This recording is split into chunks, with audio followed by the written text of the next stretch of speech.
What's up, guys? Dr. Mike here, and I wanted to share some information that I came across the other day, and it was talking about autism, but not just autism, but also other neurodevelopmental stuff. And we've kind of been in a series talking about this and how a lot of like the initial research, it looked at like maybe there's a brain issue or a genetic issue or something like that. I mean, genes definitely do play a role in it. I mean, if we look at things, if we look at society, it's definitely more toxic today than it was 50 to 100 years ago.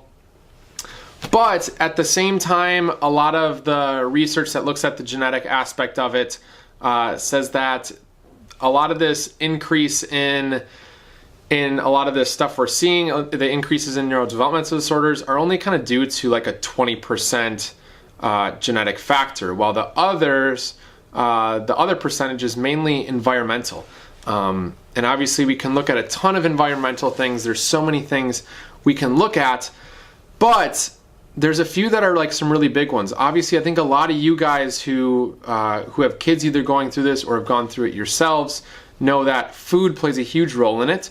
And more importantly, how our gut and how we react to the food. And our gut is made up of a bunch of bacteria, and it's important that that bacteria stays where it's supposed to, and sometimes that bacteria can get kind of mixed up, which makes it so that our body's absorbing things that it shouldn't be absorbing. And when it absorbs stuff that it shouldn't be absorbing, obviously it wants to fight it off. And so what happens when it's fighting it off, that's what we see. We'll see an increase in inflammatory cytokines, which are like receptors in the body that kind of say, hey, something's going on here. We need to increase inflammation because we need to get rid of this stuff. The big problem happens is, how do we get rid of this, or how do we decrease this inflammation going on in the body? And the stuff that I was looking at, it was also looking at a term called dysautonomia. And what that means is dysfunction going on in the autonomic nervous system. The autonomic nervous system is in charge of everything in the body just happening automatically. It's in charge of you sitting here, and you don't have to tell your heart to beat, or you don't have to remind yourself to breathe or digest food or anything like that. It just happens automatically.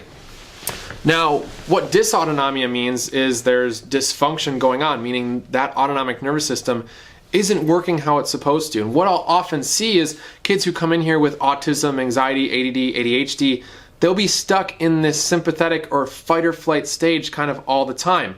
And this can definitely be due to obviously a nervous system issue going on, and that's what we work with in the office every single day, is making sure that the nervous system is working how it's supposed to, and balancing and bringing regulation to that autonomic nervous system, and bringing it from a place of sympathetic and fight or flight and this dominating factor over here, and really balancing it and bringing it more into this parasympathetic or resting and digesting state, or vice versa. People can be stuck in either way, and it's important that we have a healthy relationship between the both of them. Now, something else that can cause this stuff going on is obviously what our diet looks like, what our gut health is like, and all that. And that's a whole other road to go down to.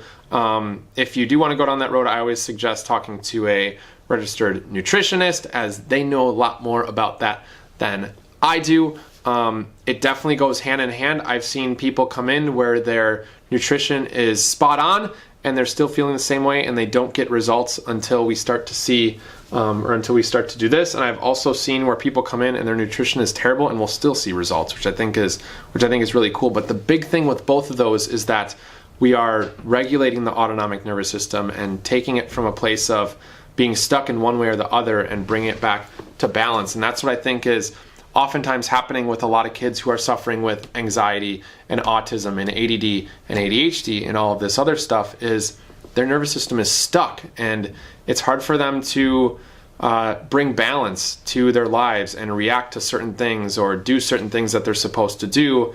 And it can be looked at as a quote-unquote disease, when in reality it's dysautonomia and the nervous system isn't working really how it's supposed to.